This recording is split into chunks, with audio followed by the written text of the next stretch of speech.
And in our rumor mill segment, I'll throw mine out first. I know you got one on the Democrat side. I'll throw out my nonpartisan / Republican rumor. First of all, the county judge race, I reported a little bit that looks like it's going to be Assistant State Attorney Wendell Darville and Private Attorney Tracy Lee. We talked about Kimberly Walker was toying with the idea. We heard this week. It looks like she's made a decision not to run, is what we were told. However, we were also told that longtime Sarasota attorney Fred Mercurio, whose brother Mike is a deputy with the sheriff's office, is looking at getting in that race. So we heard that he's very seriously considering it, looking at getting in. My other, not really a rumor mill, but the youngest Republican Executive Committee General Counsel ever, Bill First's daughter Jessica, 28 years old, was just appointed as General Counsel of the Sarasota Republican Executive Committee. And I know Bill is proud of his daughter over that. So the Firsts are taking over the world right now. What do you think?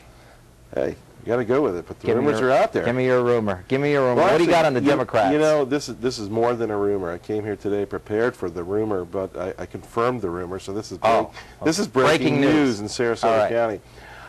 There's a gentleman who came to town probably several years ago.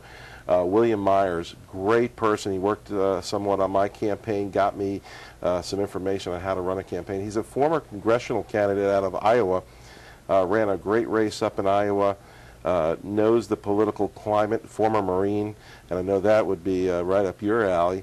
And he was injured in the line of duty and fought very hard for veterans' rights up in Iowa, knows the political landscape.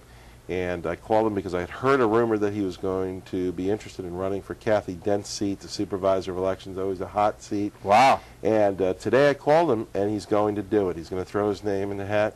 In 2012, 2012, but he's going to hit the road. So why does he want to run for that? Do you know? He thinks he can effectuate change in that seat. And, you know, he knows the road that he's got ahead of him. He knows the Republican climate. He's been involved here in town in the Democratic Party, but he's willing to do it, and I think he'll be a good candidate. So the Democrats are not—they're going to keep that bullseye on Kathy Dent's back, huh? Democrats aren't going anywhere. We're still here. We're still here. Okay.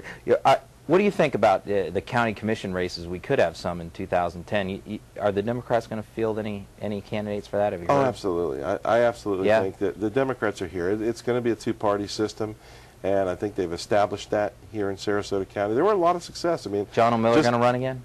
I don't know. I don't know. I haven't spoken to John too much, but you know, we pat ourselves on the back. We had a great Obama victory here. I mean, you know, and still. The jury's still out as to why, you know, Obama did so well and some of the locals didn't fare as well. Yeah. But, you know, at the end of the day, we pat ourselves on the back here. Okay. Now, we already talked about that the movement's kind of gone away from trying to make an appointed sheriff. Is there an alternative plan that maybe some people are pushing to that?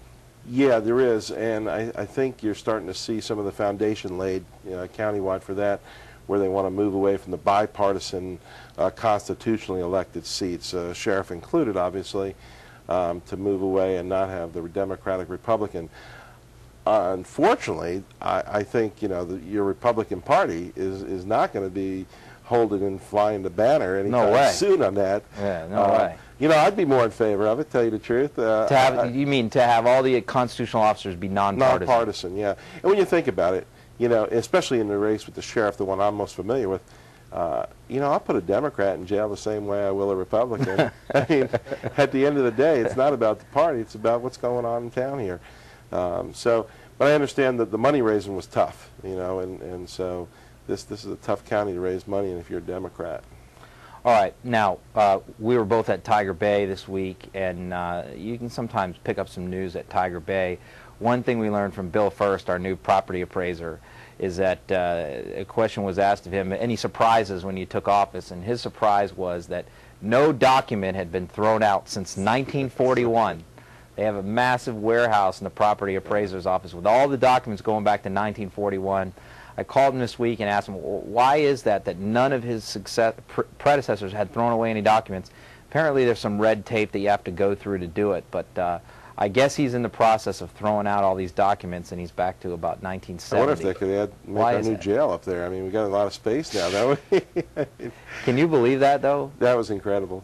You know, to think that there's offices sitting there with stuff from the 40s.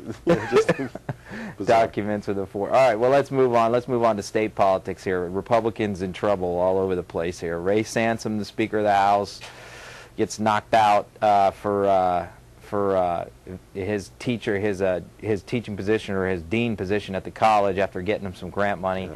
Now the lieutenant governor's in trouble. What's going on with that? Well, I just saw that Lieutenant Governor Kottkamp in trouble for using the state plane to fly his family around the state. I guess he's down in Fort Myers, has some family down there, has some houses down there, and fly his son and his wife to Fort Myers and to over to Miami. And I guess there was a piece of legislation that slipped through about 2 years ago that now makes it legal for them to do that. It's not a crime any longer. However, you're supposed to declare it and actually pay for family members that are on a plane, and he's readily agreed to paying it back, and then the good governor, Charlie Crist, has said, yeah, go ahead and pay it back. It's a good deal.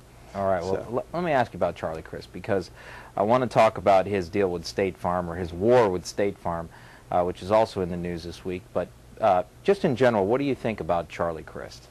You know, I hope I don't get kicked out of my party for saying it. But you know what? He's done a lot of good things that have really been good for the law enforcement community. And keep in mind, that's where I'm from. He's done some things that, he put his money where his mouth is in terms of backing law enforcement with funding cuts and education. And I was ready to knock on his door if I had been elected sheriff. You know, as the sheriff, you can appeal your budget right directly to the governor, and I was ready to do that because he campaigned heavily on that he would not reduce law enforcement or education budgets. Now, I have not followed the education one as closely as I should have, but the law enforcement, he's probably pretty much hold the ground on that. And I've been in communication with him on it to make sure he puts his money where his mouth is on that. All right, well, most of the criticism I hear about Governor Crist comes from conservative Republicans. And maybe why I like him. Yeah, I guess so. When we come back, we'll, of course, have our Weasel of the Week and a little bit more with Curt Lavarello.